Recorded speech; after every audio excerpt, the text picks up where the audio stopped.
Manchmal im Leben passieren Dinge, die man nicht erwartet. Zum Beispiel, dass ich mal wieder ein ganz normales Sit-Down-Video mache. Ist das scheiße. Als ich das letzte Mal so ein Sit-Down-Video gemacht habe, waren meine Videos noch auf Schweizerdeutsch. Doch mit Abstand am schlimmsten sind Schweizer Schnupfsprüche. Jetzt hast du aber die Nase voll. Ja, ich hab schon. Auf das erstmal ein paar Darts werfen. Zweimal.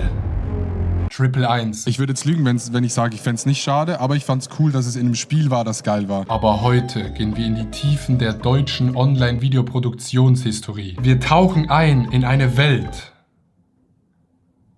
die extrem scheiße ist. Und zwar schauen wir meine allerersten hochdeutschen TikToks. Doch bevor es losgeht, kommen wir noch zum Witz des Tages. Der Witz des Tages.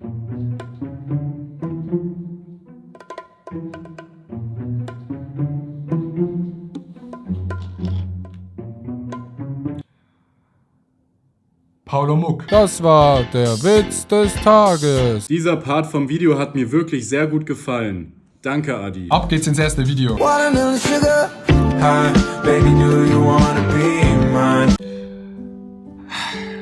man anhand von diesem Video sehen kann, hat sich mein Content über die Jahre absolut nicht verändert. Aber was denkst du eigentlich, wo grad dein Mädel steckt? Was verkaufst du hier für Otter für kleine Faust? Und genau deshalb, meine Damen und Herren, habe ich so viel Girls die ganze Zeit bekommen. Nicht. Aber ich glaube, ich kann den Tanz noch. Was verkaufst du hier für Otter für kleine Faust? Ihr könnt sagen, was ihr wollt, aber das beste Gefühl dieser Welt ist es, nach einem langen, anstrengenden Tag in der Dusche auf dem Boden zu sitzen. Yo, ey, das ist wirklich geil. Mag ich heute immer noch. Ich esse meine Bratwurst mit Senf. Wie andere ihre Bratwurst essen, ist mir Wurst. Ich habe nur meinen Senf dazugegeben. Dieses Video, damals 45.000 Likes, heute auf TikTok, ich sagte, es hätte 400 Likes, nicht mehr. Aber heute muss man sich wirklich noch anstrengen mit extrem guten und qualitativ inhaltlichen Videos. So, es wurde mal wieder Zeit für ein Handy-Flipping-Video. So, hier, balancieren, das mache ich den ganzen Tag. Ja, herzlich willkommen zu meiner Präsentation über die... Ich glaube, das war meine erste Präsentation. Meine erste Präsentation, 249.000 Likes. Holy shit. Über die komischsten deutschen Wörter. Wir legen direkt los. Zuerst über mich. Ich bin Schweizer, das ist wichtig, weil auch chillige Frisur habe ich gehabt. Weil ich eine neutrale Sicht auf diese Wörter habe und...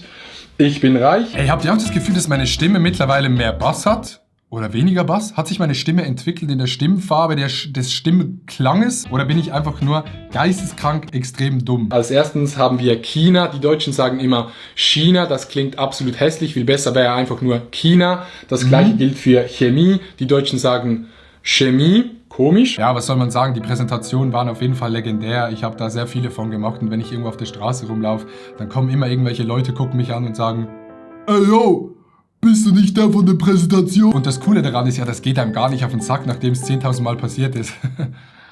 Wir machen weiter. Hey, heute nehme ich euch mit zu einem ganzen Tag in meinem Leben. Let's go. Hey Leute, heute nehme ich euch mit zu einem ganz normalen Tag in meinem Leben. Vielen Dank fürs Zuschauen. Sachen, die Kinder machen. Mama, guck mal, wie schnell ich rennen kann. Ja, okay, dann zeig mal. Okay. Guckst du? Ja, ich gucke.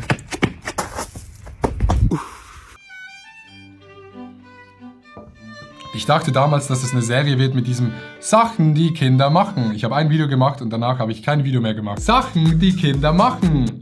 Meine Videos angucken hier auf YouTube. Deutschland, Schweiz und Österreich, diese Länder sind ganz toll. Wir lieben uns von arm bis reich, keine Grenzen und kein Zoll. Österreicher sind gut im Skifahren, die Schweizer haben das Geld. Nur Deutschland kann nicht mithalten, was mir so gut gefällt. Doch auch Deutschland hat, man glaubt es kaum, etwas uns zu bieten. Zum Beispiel den Flughafen Frankfurt, wow, um direkt nach Haus zu fliegen. Und seit diesem Video geht die Wirtschaft in Deutschland, die Stimmung im Land und alles andere zugrunde, weil dieses Video hat Deutschland gefickt. Kommen hier irgendwann auch gute Videos? Das ist die Geschichte, wie Concrafter, Papa Platte, Dima und weitere extreme Stars auf mich reagiert haben. Ey Digga, ich glaube, es ging damals ein paar TikToks von mir, vor allem die Präsentation viral. Und ich habe mich so unglaublich gefreut, dass eben Papa Platte, ich glaube Eli, Concrafter einfach die Videos in ihren Videos hatten. Das war das Krasseste für mich. Ich kenne diesen einen TikToker, der sagt, er ist Schweizer und der no front an Österreich, der immer die Österreicher verarscht. Das ist unglaublich. Schon seit mehr als einem Jahr mache ich TikTok-Videos. Allerdings sind die Videos erst seit 3 Wochen auf Hochdeutsch, denn vorher habe ich alles auf Schweizerdeutsch gemacht. Wer das versteht, ist ein absoluter Spaß. Da ich mal was Neues probieren wollte, habe ich dann Videos auf Hochdeutsch gemacht. Also kurz gesagt, ich habe einfach Österreich beleidigt. Und dann hat einfach Concrafter auf ein Video von mir reagiert. Von Österreich wollen wir gar nicht reden. Aber ist das wirklich so ein Ding, dass Schweiz und Österreich so... Concrafter, mein größtes Vorbild. Nee. Und Papa Platte, ein richtiger Spaß, hat meine Videos in seinem Stream angeschaut. Die Existenz von Deutschland ist grundsätzlich... Ja! Ich sah scheiße aus, Papa Platte sah scheiße aus, das war eine Fusion, die gehörte. In diesem Sinne Kuss an alle, die damals geguckt haben und sich gedacht haben, yo, aus diesem Dude wird irgendwas. Und wie ihr seht, wirklich viel ist nicht geworden. Was viele Leute gar nicht wissen, wenn es geregnet hat, ist, dass Löwenzahn dann am besten schmeckt.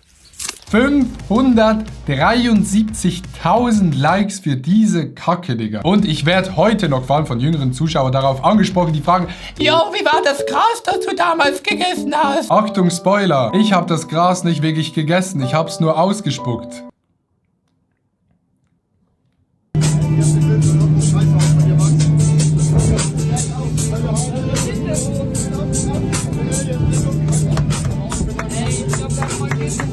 Ey, yo, Jungs, ich hab da so eine Idee. Könnt ihr zwei mal mies rummachen? Ich liege am Boden und trinke ein Corona-Bier in Mykonos, während Marc Eggers dann applaudiert. Wirklich eine super Idee. Ich weiß nicht, was ich mir dabei gedacht habe, aber danke Alex und Nico für die 100.000 Likes. Neutral ist die Schweiz schon lange nicht mehr, das Hass ist klärt, Verteidigung her. Ich hab zwar diesen Schnauzer nicht, dafür das gleiche Topfgesicht. Jetzt kommen Gründe, warum ich die Schweiz mag.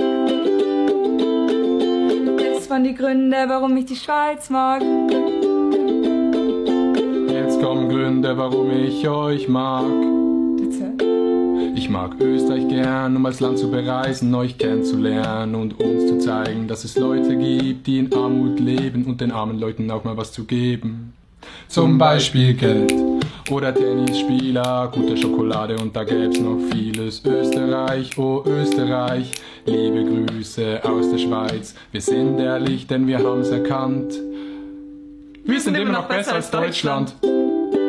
Es ist und bleibt einfach ein legendäres Video. Ich glaube, so ungefähr mit diesem Video und noch ein bisschen früher hat diese ganze Hanna-Geschichte angefangen. Ultra viele TikToks, die ganzen Vlogs, allgemein geile Zeit. Shoutouts an Hanna. Wer ist Adi? Und damit gehen wir direkt zum letzten Video. Wie nennt sich ein Konzert, das nur für Frauen ist? Ja, wie denn? Ein Rockkonzert. Ich glaube, meine Stimme ist am Arsch. Und mit diesem Video endet das Video. Das waren meine ersten TikToks auf Hochdeutsch. Wie ich jetzt mit Bedauern feststellen muss, sind diese Videos immer noch genau gleich scheiße wie die Videos, die ich heute mache. In diesem Sinne, vielen Dank fürs Zugucken, Leute. Lasst ein Abo und ein Like da. Ich hoffe, dass ich nie wieder ein TikTok hochlade.